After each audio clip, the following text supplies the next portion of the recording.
Technext. It's 2023. I mean, second month of the year, and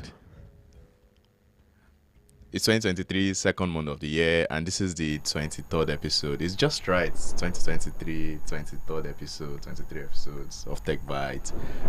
So yeah, pretty much that's it. Welcome to Techbytes again. As always, we bring you everything from the world of tech, and we also have a discussion about the major topic that has affected the tech space in Nigeria and Africa globally. I will not be doing this alone this week. With me in the studio, we have the powerful guys of Technext. We have Tomiwo, who is the editor. We have David. Yeah, you guys have heard David's voice for some time. David is the content chief. And we have Anderson, right? Anderson is our chief business officer. So anything money, just meet him. Amen. Amen. And so if you're in Lagos, Nigeria, the last 1-2 weeks has been very hectic. Very, very, very hectic. All right. You're talking about fuel scarcity. Power has been epileptic, as always. Then you're talking about cash scarcity, which is something I never dreamt would happen in my lifetime in Nigeria, but it is happening. There's scarcity of cash. And now, financial apps, bank apps, all of these are crashing. All of these are not able to perform transactions. People are wailing and moaning on social media and all, literally every day. And this is just like 2 weeks to the election again, so it's a whole lot happening at the same time. How's it been for you guys? Tomiwo, you want to go first? Oh, well, it has not been easy because some of these places where you can get food, where you can actually pay with your POS, your ATM card, or do transfer, they sell their food really expensive. The normal guys, our guys, Mama Puts, where you can buy food for the prices. They don't collect transfer, they don't have POS machines, you have to pay with cash.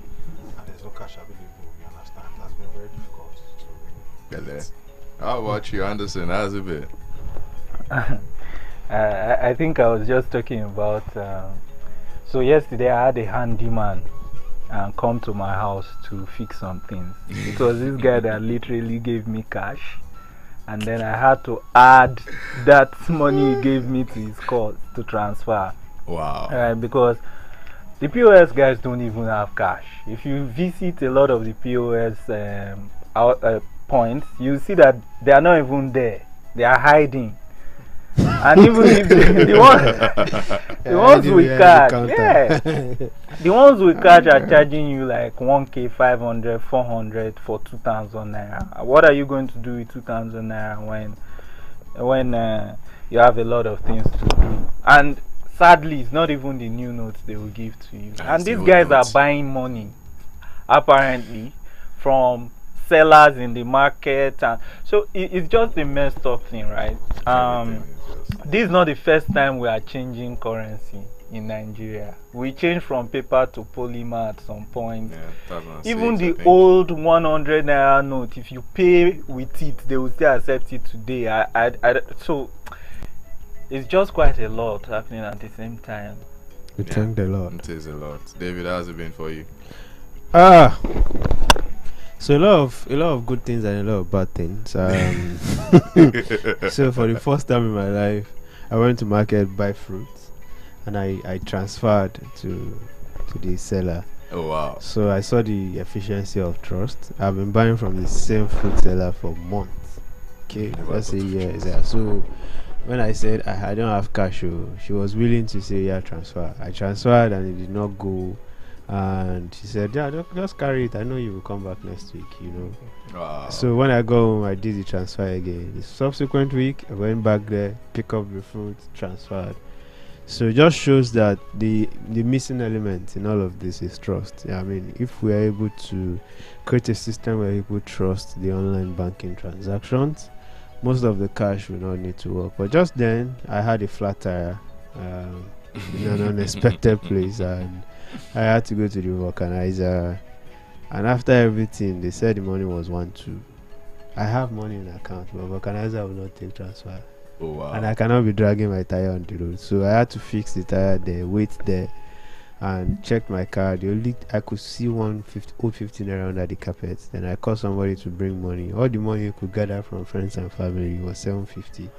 So I added it to the 15 naira 800. I had to beg the vulcanizer that Call it 800. heaven and earth, 800 silver and gold I do not have. So it's terrible. I mean, to know that you have money and you still have to be begging people. It is insane. It is insane, right? And this is just like a snippet of what we'll be having conversation majorly about today. So if you're just joining us, you should stay until the end of the conversation so you get like full gist of this entire thing. All right, ladies and gentlemen, we'll go to our usual. We'll take you around the world of tech for like 10 minutes. We'll talk about major tech topics, and then we'll go straight to our conversation. If you're just joining us, this is Techbytes by Technext, and you're welcome. So first of all, the AI war is on. Terminator, that was like how many years ago? And we thought, Terminator would take 100 years to come, but it feels like Terminator might just be a few years away, because now it has moved from data war to now AI war, right? Now everybody's fighting over AI, artificial intelligence, chatbots, and all of that. First was ChatGPT that came out with OpenAI. Then we found out that Microsoft had an investment in them, and they were integrating ChatGPT into their product and services. Now they've said they're integrating ChatGPT into Bing, Microsoft's Edge, and all of that. That's that. Google, which is another big boy in the space, and I was like, you guys cannot be the only one with this chair now. Let's come around. And Google launched their own bad boy. No, BRD. Bad like a praise singer, like a poet. BRD. So he's not bad boy. Sorry. So they launched that, and why it's still a bit sketchy, it had a bit of glitch during the demo and all, but and they this is what is happening now. Yeah, this is what is happening, and this is where we are getting into. What do you guys think this means for tech and everything going forward? Okay, I think last year the whole hype was about the metaverse and jumping into metaverse. But right now, if you're a big tech firm and you're not jumping into this AI war, you just feel like you're lagging behind. Even Opera, I read this morning that Opera is trying to integrate ChatGPT into their own browser as well. Wow. Yeah, so right now that's Act 1 Scene 3. That's interesting. Act 1 Scene 3. And everybody's not looking at Meta now with their metaverse. It feels like everybody has left them below. Yeah, Meta is already a loss leader. Facebook announced that they lost a lot of money last year, and it was because of Meta. Who wants to lose money now? You have to, as a CEO, you have to think about the investors on your back. So if you say you are investing in something that is not sane, Baba, this one is already disrupting the market space, and is a significant threat to Google. If I can ask ChatGPT for something, and ChatGPT will give me an analysis that is comprehensive, that I will just copy, go to QuickBot, re-edit the word format, and paste it. Why do I need to research on Google? So Google cited that challenge early on. This one is a direct affront on their business model. So I'm not surprised that Google is responding, and they need to respond fast. In fact, the interesting part of their response is that they had to bring in Sergey Brin, and they had to bring him back. The two founders had to come back because Elaine Juno, that's why I'm on the mountain. And this is not the first time, right? I think Google Plus lost to Facebook, right? And nobody even knows what Google Plus is. Google Meet could not compete with Zoom. So I feel what they are trying to do is to enter the market very early, especially now that ChatGPT is gaining a lot of traction. And then we even have other platforms that I saw a blog that is already asking if there will be WordPress plugins that allow ChatGPT impute into their website. I'm sure people are working so on a that. lot of people are doing integrations. Then now it seems like AI is a new thing. There have been platforms that have been building on AI. You have Jasper for content creation. You have, I think, Looper. You have Looker for logo. There are a lot of people who have seen the trajectory before, and this is like the boom period, and it looks like AI is the next big thing. So Sundar Pichai said Google is working on AI for the last 6 years. Exactly. That's the point that I really want to talk about, because the argument before now has been that Google seems just to be maintaining the status quo. They've not really come out with anything fantastic in years. Same thing for Apple. But Sunday says they have been working on this For for over 6 years. It's interesting that with the kind of capacity Google has been working on something for 6 years, and someone else just came into the scene and boom, they are ahead. And that really put Google under pressure, because even as we speak, Bard is not ready. They are still doing some testing, select testing, but it's not ready. And even when they did the demo release, I think on Wednesday, it really backfired in the whole. Yeah, they lost like $100 billion. So it is a serious one. It's putting a serious strain on the conversation of transition from founders to second level managers, because assuming the real founders of Google were the ones there, would they have been working on this for a long time? I mean, this was a very strange debate on social media. Like, it seems everybody is just sleeping. Imagine the new releases we've been having with iPhone, and it all seems to look like it's just the cameras that are getting better. So if Steve Jobs has still been in the system, will iPhone still be looking the way it is? I mean, that's a question for us to answer, but that's not the point of our conversation today. Yeah, so it felt like at some point blockchain would be the ginger, but now it feels AI is what is making all the tech guys come on their feet. This tech space not this stable, Jare. They could just follow and really. Just in case you're wondering, the new update to the Bing and the Microsoft Edge browser, it's not fully released yet. It's just available for desktop devices. And it's just still available to a select few. So Microsoft is looking to expand it to millions of people over the next few weeks, so you should watch out for that. All right, moving on. Patek, a global VC firm, has raised $263 million to fund African startups. That's a lot. So Patek has closed its Patek Africa 2, and it has raised $263 million to fund African startups, and this is making it the largest Africa-focused fund yet. $263 million.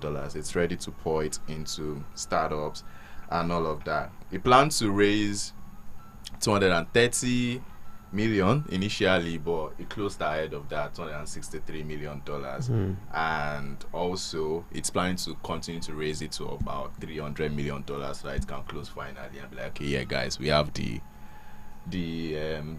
vault to really go ahead and fund startups. Some Black Maria will just be entering people's gates. Okay. You'll miss that. I don't know about that. Let me open my gate now.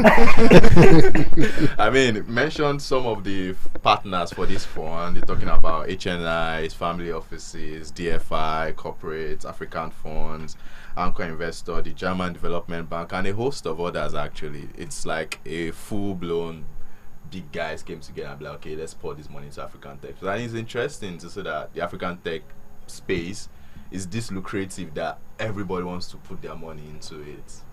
Yep. It feels like the next big thing.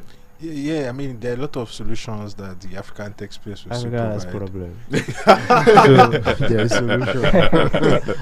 And money follows where solutions are. Right. Exactly. Ray was. I read the interview Temitope had with Ray Youssef, the CEO of Pax. So you should check that out on Technext. By the way, he was saying innovation in Africa is as a result of need. People need it. People need it. So that's why you're creating for it. But in the Europe and all those other places, because of desire, you just want to. Just imagine there is an app now that will tell you where they are selling fuel. That's a problem. Or where you can see new naira.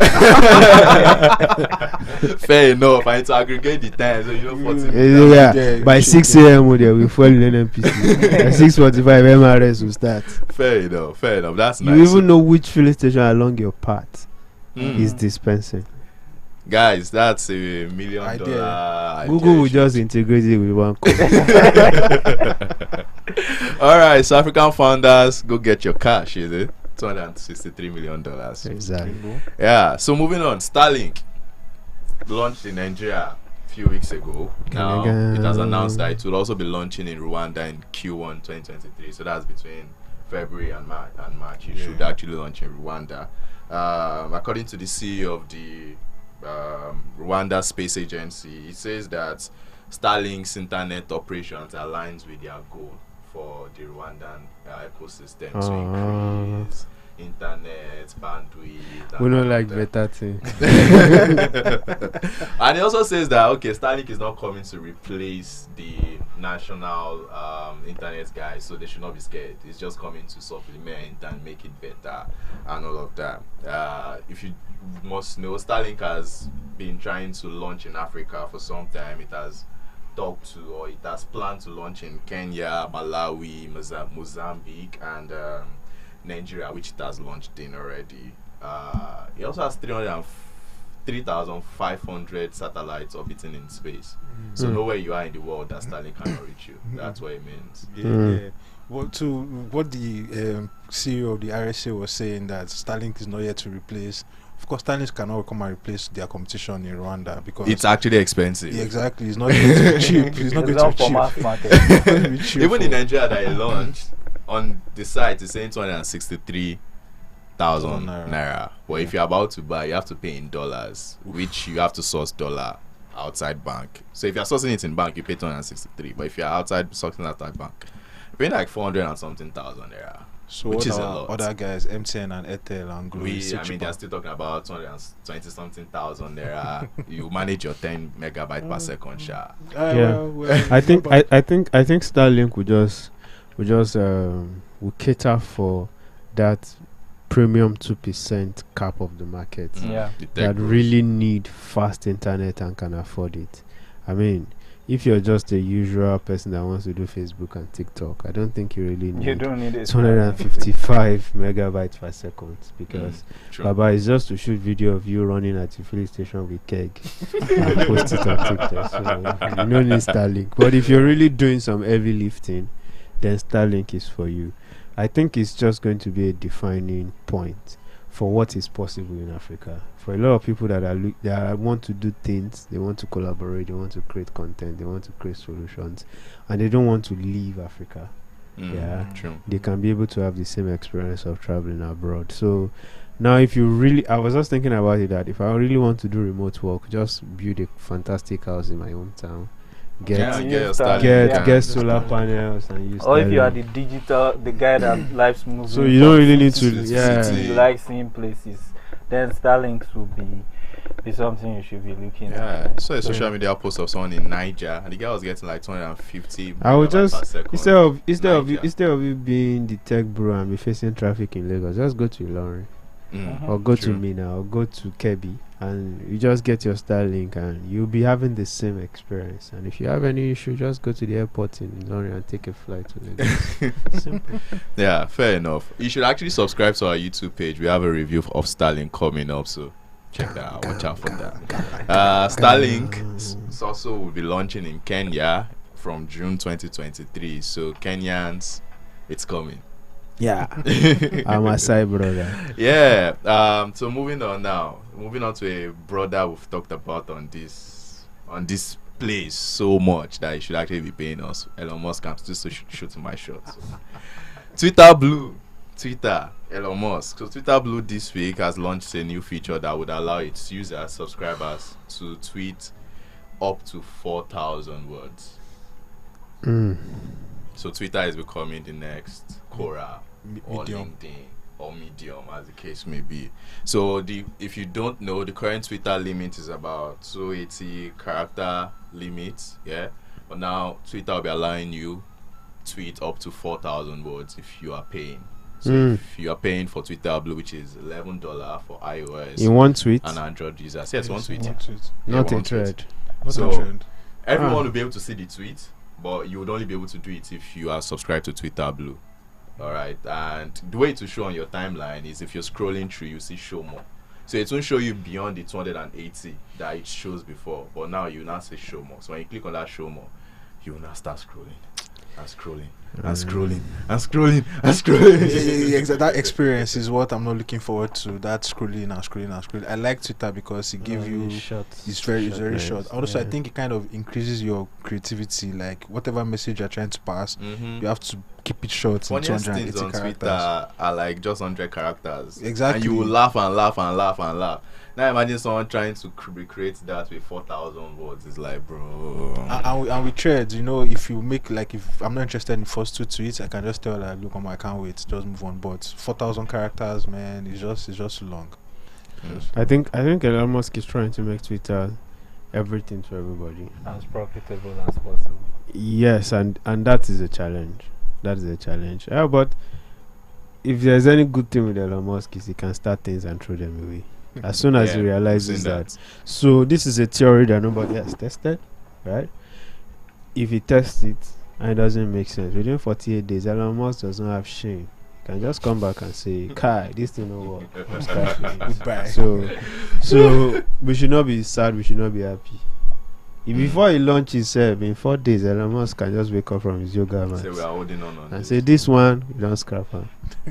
Possible. And he does not need anybody approval. Yeah, I mean, he's solo now, so he can do everything he wants. But for me, I think Twitter's uniqueness is one, that you cannot write for long.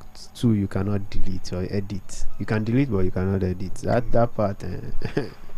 Oh yeah, so with Twitter Blue you can edit now. That's what I'm saying. So if you're selling all those uniqueness for a fee, it's cool, but all of us, we are not even looking for perfection. For Twitter, we don't even want long story. If we want to read long story, we can go to LinkedIn or Instagram. I was going to the job vacancy today and I met a dog on the road and that's LinkedIn. We don't want all that on Twitter. Please and please. But the Twitter Blue support page also says that it would be reducing the number of ads for Twitter Blue subscribers soon by half. So if you subscribe to Twitter Blue, you would see less ads on your Twitter page or your Twitter timeline compared to those who are not subscribed to Twitter Blue. So maybe this is a time to rethink subscription to Twitter Blue. If you don't know, it is $11 for iOS and Android users and $8 for web guys.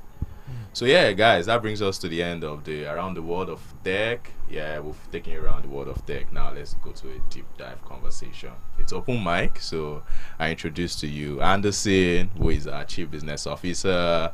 David is a familiar face, but it's been a long time he was here with us. He's a content Nice chief, to and we meet have you. Tomiwo with us as well. He's the editor Nice to be back. of Technext. So guys, when we started the podcast, we were talking about the cash problem. And I remember asking you guys for your experiences and all of that. And it's actually a big issue. So maybe I should just give our viewers and listeners a bit of throwback or like timeline retro. So this whole problem started when CBN said, guys, we want to reduce the amount of money out there in the space, in the field. Lots of this money have not been to the bank in months, some years actually. So let's change the currency, bring all the old notes and we'll give you new ones. Bring all the notes into the storehouse. So CBN redesigned the notes, created a new one, launched it out. At first, he had like a minimum. He also unveiled like new withdrawal limits. Personal guys, $100,000, 100,000 naira. Sorry, not dollars. Businesses, 500,000 naira.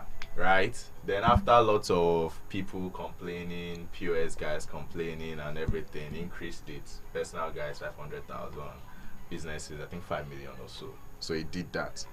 But then they had the first deadline, January 31st. So lots of people had deposited their money thinking, oh, it will stop, right? The old amount, the old currency is 200, 500, 1,000.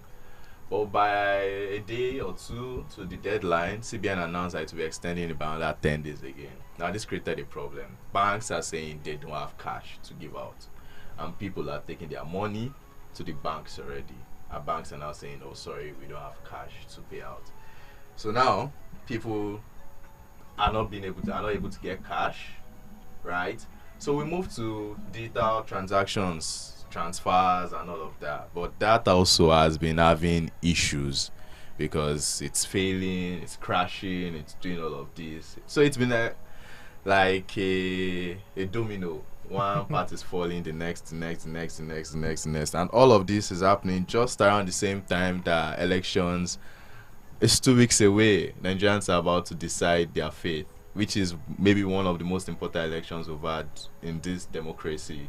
Right, and all of this is happening at the same time, and there's lots of crash. People are complaining. People are, talking about all of this, and it's a whole lot.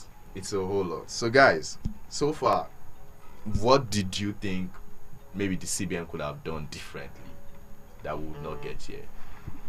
I think even before we start thinking about what the CBN would have done, there are other factors too. There's capital flight, right? Most of the software developers in these banks have jackpot. So the people to even fix the technical problem, they are not there, right? And then beyond that too, it just feels like there are also individual bank management processes and problems, right? Because we began to see that some of the banks were hoarding cash. We saw videos. So is it really about CBN now, or I totally understand that CBN has a part to play, but it feels like a systemic problem, and everything is happening coincidentally at the same time, and that is why we're having some of this problem. But then back again, what could CBN have done that they did not do? So first, I believe that the people who are hoarding cash or who are selling naira in the black market are not really the problem. I mean, if you have a systemic failure, people are going to take advantage of that failure. It's basic. It has nothing to do with them. Say there is famine in Nigeria and people will be ordering food and start selling food, right? It's So first thing is, how do we avoid that scarcity? And I know that every change process is turbulent. It's your job as a leader to now think about how you can manage the change process in a way that people will not feel the pain. I quite frankly understand what the CBN wants to achieve. I was among the first set of people who wrote online why I think the naira change and the cash withdrawal limit policy is a fantastic idea. But I think the implementation process has not been seamless. So let's start from the fundamentals. CBN took in over 6 trillion naira cash, right? You say you have about 8 trillion in circulation, and what we have left is about 1.9. So either those cash have been destroyed, or they are still under some sockaway, or the owners are dead, whatever. Those people have not taken that money to the bank. So if you're taking back 6 trillion, let's say the regular amount that should be in circulation should be around 2 trillion. So the question is, has the CBN printed 2 trillion? Right? That's 1/3 of what you've taken back. Yeah. If we answer that question, if the answer is yes, let's say CBN does not want to print the amount that has always been in circulation, they just want a fraction of it. You can't just go from 100% to 10%. So if what is regularly in circulation is 2 trillion, like day-to-day transactions of Nigeria, you can't do 200 billion and expect not to be a chaos. You should do at least half, 50%, 60%, so that when you have enough of it, internally you now begin to devise mechanism to take away a fraction of what you've released. After a while, begin to take it back and not release it to people. But you can't do that as a start. And if you insist that you want to do that at the start, the other stakeholders in this system, the bankers, the fintechs, that are going to absorb the pressure of people's migration to online transactions, are they ready? So you should know what's the capacity of NIPS, what's the capacity of InterSwitch, what's the capacity of the banks and the fintech players. Are there structures you need to put in place? If all of these things are not ready, then the only thing you can play with is time. So you phase out the process. Okay, beginning from the next 6 months, you can't do above these transactions. Then you can reduce it to this number, and you can reduce it to this number, but first have the cash in circulation. So CBN released a fraction of the amount they absorbed, and CBN gave it to the bankers and assumed that the bankers, being saints and angels, will give it to the people who need it first. But capitalism, business does not operate like that. If you give me 10 million naira as a branch manager and you ask me to dispense it to people, naturally I will want to work with relationships and my most respected customers. So you're saying I should load the money on the machine, but if the man who has 50% of the deposit in my branch says, bring 10 million naira to my house, I will take the entire 10 million there, because if the man takes away his money from my bank, I will most likely lose my job. You're telling me to load it on the ATM so people who have just 60,000 can withdraw 10,000. I don't really care about those people. So I think it's the CBN's problem. Doing better, they should have phased this out. I don't know why we are in a hurry to do this before the elections. And if we wanted to do it, then the CBN should have taken steps to incentivize the other players, banks, fintechs, switches, and every other person, to ensure that they invest in the other channels that will be absorbing this pressure, and find other ways of dispensing. So if you're saying cash to get to the ordinary Nigerians, ATM is not the ideal way to go. You could have just said, make it a priority that all POS and agents get cash first before other. But whichever way, I think the CBN could have done better by properly planning with the stakeholders at the seat. So banks are denying that they have cash. CBN is saying they have cash. Everyone has Means cash. everybody did not sit around the table to have a conversation. Fair enough. Tomiwo, do you think Nigeria is ready for this leap that CBN is trying to push us into?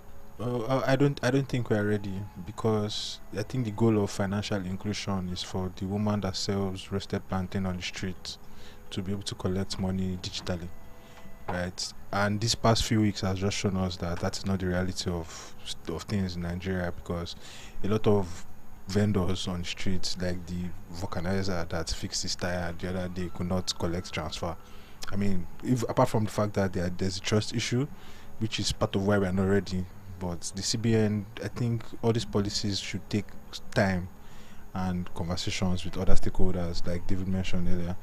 But we are not ready. We are so far, and this is even using Lagos as a point of reference. I can't imagine what is going on in Abeokuta and the Ilu-Oluji and the other villages. Someone told me on Wednesday that in his hometown, the people are doing better.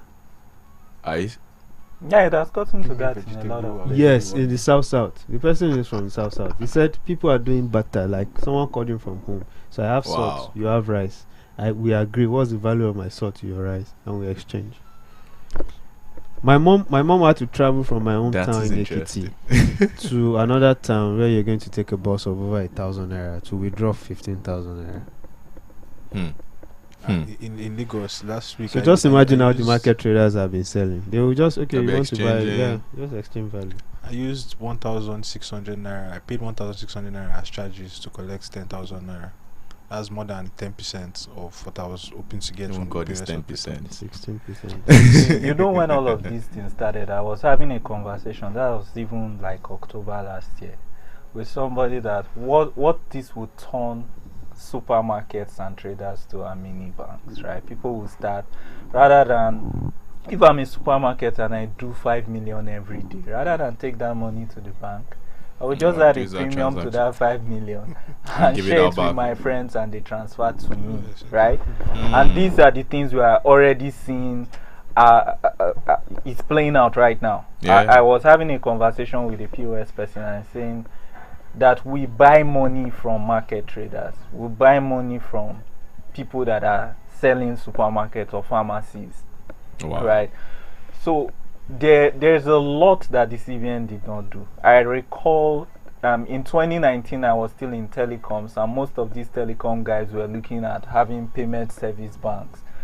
If this was not an afterthought, if this was not a spur of the moment kind of thing, since 2019 till this time is enough time to have prepared telco operators to have, almost every telco operator should already have a functional payment service bank.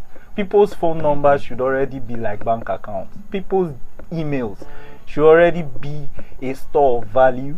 And then people, so imagine that we were prepared digitally for this. I don't know how many of you have tried USSD in this period that it worked. It has been crashing. I've been trying to load. Let's even say our banking apps are working, but USSD is not working at all. They will send USSD is supposed to be the last one. Yeah. I've been trying to load that time and it wasn't working at all. So imagine that the solution that a Paga person, I think Paga was one of the first platforms to enable people to even transfer money beyond bank accounts, right? I think Paga was allowing Gmail to email to email and something like that, that kind of model. And that was the model that these PSBs were trying to push. If all of these was implemented before now, it would have been the last resort of a lot of Nigerians, because the problem is not that people are not willing to accept cash because it's a new, they don't even trust the process, and the process is not working, right? Transfers are not working. As we speak, people will ask, what bank are you using? So I transfer money to you so that tomorrow when I need it, you help me do the transfer, because my bank has failed me. There are instances where some banks are shutting down and saying until they resolve this. So if all my money is in that bank, it means that I have nobody to call if 60k leaves my account, right? So there are quite a lot of things that just start washing plates. There are quite a lot of things, and I'm even thinking this Valentine period, how many people will wash plates? I've used the Valentine money to pay charges for POS. To wash plates. I'm telling you, And to buy food. you finish eating in Danfo Bistro now, you have to wash plates there because your transfer is not going through. At some point, said the crazy. Restaurant will have too much washers than plates. Yeah. So Yeah. it's crazy. So one last question about this. So this has happened already. It has happened. I don't think CBN will take it back, because they are like 3 months in already. They would at this point not want to take it back. So it doesn't feel like they didn't treat things through properly. Who would die there? They would die there literally. So what changes do you anticipate over the next 6 months that would happen, both in terms of cash circulation as well as in terms of digital banking and all of that? I think things will ease out themselves naturally. Naturally, water will find its own level. And Nigerians, we adapt a lot. True. We always look for the next alternative to get this. I think that's one of the good things and the bad things about us, because our ability to look for an alternative makes us not to hold people accountable, right? But at the same time, it helps our ecosystem. David was just talking about a fruit seller that will trust him to go back home to do transfer. It happened to me too, and the person just had to take my phone number. If I don't see it, I'll call you. I went to do some adjustments in some traditional hats that I had, and it was time to pay. This guy didn't see it, took my number, and later he called me. I've seen the transfer. I don't think that guy has ever called me before. So it's going to it will fix itself. I feel it will have almost the same kind of feel that COVID-19 had in the economy, where people saw alternatives, people leveraged on other means to find a way out, and I think those will just be some of the benefits. I think what the CBN just need to ensure is that they don't succumb to the pressure of moving the deadline endlessly. Right? If they've decided that this old note should not go beyond February, that's one. Two, if you want to make up your mind that you're not going to take the old notes, even if people go to court, whatever political shenanigans they use, the CBN should ensure that they stick to it. If you have old cash and you really want to deposit, you go to the CBN office, go and fill a form and explain to them why you are still holding it. Like, we have moved, let's move, right? Because it will rubbish all the suffering that we have suffered if one Supreme Court says, we should still continue using. CBN should fight that to the end. If it involves using the power of the presidency, whatever. After that has been done, I think the pressure on the banks will ease out. Like Anderson said, people will find other ways of transacting, but also the banks will match up with the pressure. Nigerian banks wants to make money. For each transfer you do, even if it is from your bank to your bank, they will take a minimum of 10 naira. So they want to make money. They will just match up, because if 100 people used to walk into the banking hall, that has been reduced to 10. Right?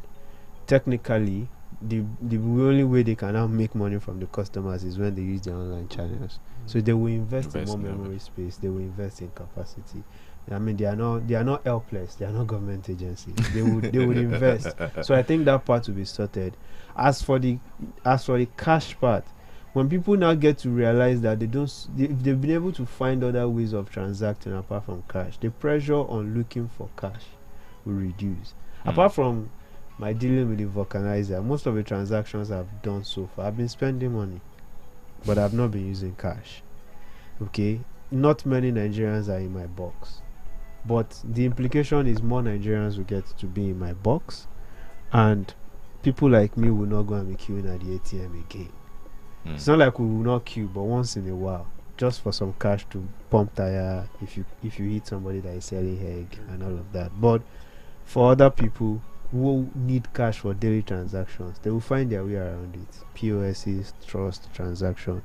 But finally, after all is said and done, this will be one classic example of forcing people to do something that should have been done many years ago. I mean, this cashless movement should have been, CBN have been mouthing it for years, and it just seems like Emefiele just realized, I'm leaving office in the next 1 year.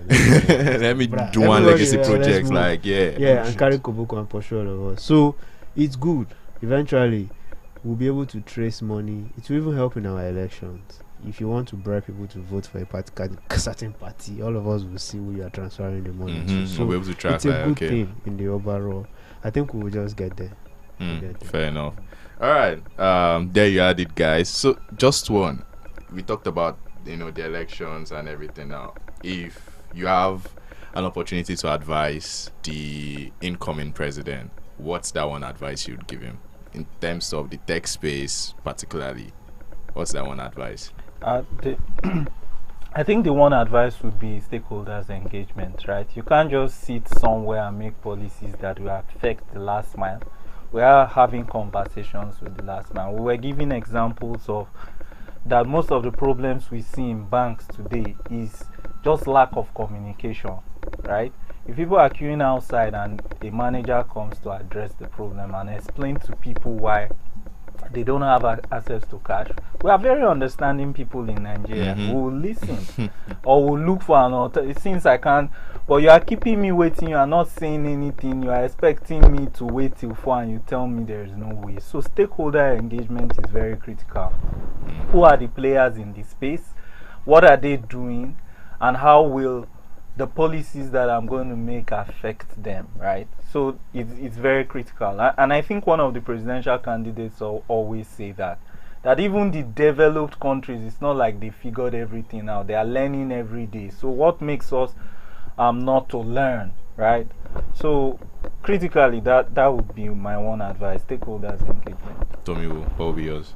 Well, what I was going to suggest is very similar to what Anderson suggested. Like, the people that would actually make the decisions that will reach them, ensure that they have the knowledge, ensure that they have the experience that can actually translate whatever ideas you have to actually delivering results. Fair enough. David, how about you? Well, so first, I'm going to say two things. First, education. Education is very critical. Okay. I think one of the problems we are having is a brain drain, and it's not really a problem. It's going to be a gain for us eventually, but we need to have a pipeline of people that can do things. So if you want to help the tech ecosystem, invest in our education, STEM, so that people doing science, technology, engineering, math, you can have a lot of fantastic students with exposure to the best systems, and they can easily fit into the tech ecosystem. Once we have talent, once we have people, ideas will come and money is going to flow. That is the first thing. The second thing is, of course, social amenities, security, internet, good road. I dream for a Nigeria where anybody can live anywhere and really make a life, make a living. You don't really have to be in Lagos or Abuja or Port Harcourt. A child in Zamfara should be able to be a tech bro if he or she wishes to be. If we don't have that kind of development, I think we are not going to bring in a lot of people into the ecosystem. Tech should not be a privilege. It should be a standard of living. So if people choose not to be tech people, then it should be that they have better things to do. But basically, that infrastructure is very important, especially security is very important. What? So then guys, last one. I know we've always had this idea of sharing money, sharing money to the poor. I think any president that is coming in, and I'm saying these guys, look at the manifestos of a candidate who really has an understanding of the business space and is willing to invest. I say it a lot. A lot of the funds we have in our ecosystem is coming from outside this space. At some point, when we begin to make some good turnout, some money, there will be capital flights because those investors will take back their money. How about the federal government saying, okay, I'm going to be investing $100,000 in 1 million startups every year? Okay, if only 10% of that 1 million survives, you know how many people they are going to employ? So instead of sharing $100,000 to 1 million people who are poor, rather share $100 million to 1 million startup and let each of those employ one person, 2 persons, 3 persons, 10 persons. You have solved unemployment. And those people will pay taxes. Their boys will do Good Friday, they will travel, they will go for tourism.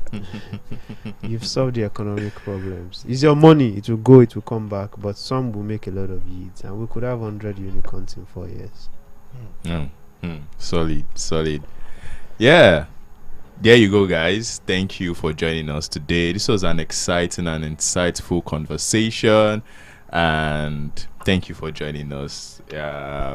If you don't even take anything away from this entire conversation about one, we'll be fine eventually, right? Things will even out, and just hold on.